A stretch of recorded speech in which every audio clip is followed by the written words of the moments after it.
नमस्कार, मैं बबलू कुमार। आप देख रहे हैं भारत की बात।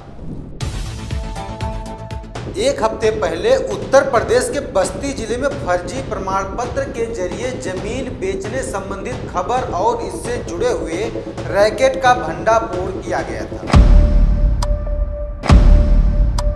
खबर को कई न्यूज चैनलों ने चलाना जारी रखा है। प्रिंट समाचार पत्रों ने भी इस खबर को प्रामुख्यता से हेडलाइन दिया है। दिलचस्प बात यह है कि गुजरात का अब्दुल रहमान इस धोखाधड़ी का खुद ही सरगना था या किसी गैंग का मोहरा। गुजरात का अब्दुल रहमान 17 साल से कैसे राम दुलारे बनकर उत्तर प्रदेश में रह रहा था। अब्दुल रहमान पहचान बदलकर उत्तर प्रदेश में क्या कोई बड़ा गैंग चला रहा था? जांच में हैरान करने वाली कई जानकारियां सामने आई हैं। भारत की बात बस्ती पड़ताल में कई चौंकाने वाली बातें सामने आई हैं जो कई सवालों को जन्म दे दिया है। गुजरात के वलसाड़ जिले का रहने वाला अब्दुल रहमान पिछले 17 वर्षों से बस्ती में रह रहा था। इस दौरान उसने अपना नाम बदलकर राम दुलारे कर लिया और कई सरकारी कागजों में नई पहचान दर्ज करा ली। यह खुलासा तब हुआ जब बस्ती जिले के ही सल्टुआ निवासी पेशे से पत्रकार फूलचंद चौधरी ने पूरे दस्तावेजों के साथ एसपी और डीएम बस्ती को पत्र देकर औपचारिक शिकायत की। हालांकि शिकायत मिलते ही पुलिस प्रशासन से लेकर शासन तक हरकत में आ गई और पूरे मामले की विस्तृत जांच शुरू कर दी गई। एक बात आपको फिर से याद दिला रहा हूं कि आधार और फर्जी मतदाता पहचान पत्र के आधार पर एक भूमि का बैनामा भी कराया गया था। अब सूत्रों से यह भी खुलासा हुआ है कि पूर्व ग्राम प्रधान सिपराहा की जानकारी में जमीन का सौदा 3 से 4 लाख रुपए में तय हुआ था। यह भी बताया जा रहा है कि अब्दुल रहमान की फर्जी आईडी बनवाने में भी काफ़ी योगदान इनका रहा है। खैर, इसमें कितनी सच्चाई है यह जांच होने के बाद ही पता चलेगा।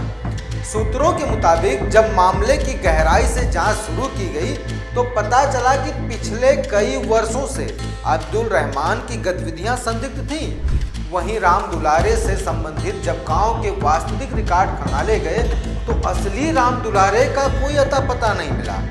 गांव के बुजुर्गों व राम दुलारे के जीवित सगे भाई का कहना है कि राम दुलारे बचपन में ही मर चुके हैं। हाँ, चाचा अपना नाम बताओ जाए। राम प्यारे चौबे, पता? ग्राम छनौतिया। ये एक ज़मीन का मैटर चल रहा है आपके यहाँ का। ये राम दुलारे चौबे एक आ गए हैं, ये कौन है? ये हमारा भाई छोटा था। हाँ। अब कहाँ है ये? अब इसका ये मृतक हो गया है। लगभग कितना साल पहले? 30 साल के अरसा 30 साल। अच्छा। तो आप लोग अपनी ज़मीन मतलब किसको बैनामा किए थे, कब किए थे? हम ज़मीन बैनामा किए थे 2005 में। अच्छा, किसको किए थे? बरखू। कहाँ के रहने वाले थे ये रेंगी के हैं। अच्छा। तो ये एक मुस्लिम आए हैं, उनका है आईडी वगैरह लगा है। ये कहते हैं कि हम आपके भाई हैं। उस 2007 में कोई प्रेमा देवी रेंगी की हैं, उनको बैनामा कर दी हैं। क्या है मामला? ये गलत फर्जी है। अच्छा। हाँ। वो मृतक हो गया है तो कैसे बैनामा कर दिया? तो ये लगभग मुस्लिम हैं, कहाँ के हैं होंगे, कुछ जानकारी? अब ये जानकारी हम नहीं बता सकते हैं। अच्छा। आखिर में क्या बताई? ठीक। जब देख लेना ही हमारे सामने ही बन के है। हाँ। अब सवाल सबसे बड़ा यह उठ रहा है कि क्या अब्दुल रहमान ने यह सब अपने दम पर किया या फिर कोई बड़ा गिरोह इस पहचान बदलने के खेल को चला रहा था? फर्जी दस्तावेज बनवाने से लेकर जमीन की रजिस्ट्री तक इतने बड़े ऑपरेशन में किस सिस्टम की मिलीभगत से इनकार नहीं किया जा सकता है। कोई बाहरी व्यक्ति इतना सब अकेले कैसे कर सकता है? पुलिस अब्दुल रहमान से जुड़े लोगों से पूछताछ तो कर रही है। अब इंतजार तो इस बात का है कि रहस्य से पर्दा कब उठेगा कि अब्दुल रहमान बस्ती के सल्टुआ ब्लॉक के ग्राम पंचायत सहबरा के पूर्व प्रधान से कैसे मिला। पूर्व प्रधान उसको मदरसे पर संरक्षण क्यों और किस आशय से दिए। जानना यह भी है कि प्रेमा देवी को बैनामा कैसे किया गया। अब्दुल रहमान को प्रेमा देवी कैसे जानती थी। प्रेमा देवी को जिस जमीन का बैनामा किया गया उससे सम्मिलित 2 गवाह कौन हैं और इन दोनों गवाहों व सल्टुआ के सिबराहा के पूर्व प्रधान का अब्दुल रहमान के साथ क्या कनेक्शन है? इस पूरे खेल में एक नाम मोहम्मद असलम का भी आता है। फर्जी आईडी बनाने में जिस असली आईडी का प्रयोग किया गया, ये मोहम्मद असलम कौन है? क्या अब्दुल रहमान या सिबराहा के पूर्व प्रधान व प्रेमा देवी के साथ इनका कोई संबंध है? इसकी भी जानकारी ली जा रही है। भारत की बात की पड़ताल में मिली जानकारी के अनुसार प्रेमा देवी के पति हीरा लाल ने जमीनी विवाद में अपने ही पिता यानी बद्री का ही हत्या कर दिया था। हालांकि उस मामले में न्यायालय ने आजीवन कारावास की सजा सुनाई थी।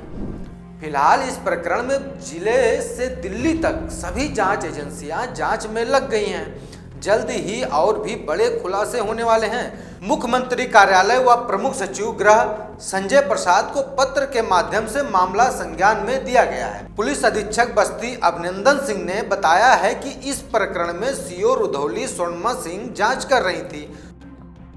देखिए, एक शिकायती प्रार्थना पत्र हम लोग को प्राप्त हुआ जो थाना सोनहा से संबंधित था। इसमें कहा गया था कि एक व्यक्ति ने अपनी आइडेंटिटी बदल के एक ज़मीन को फर्जी ढंग से बेच दिया है।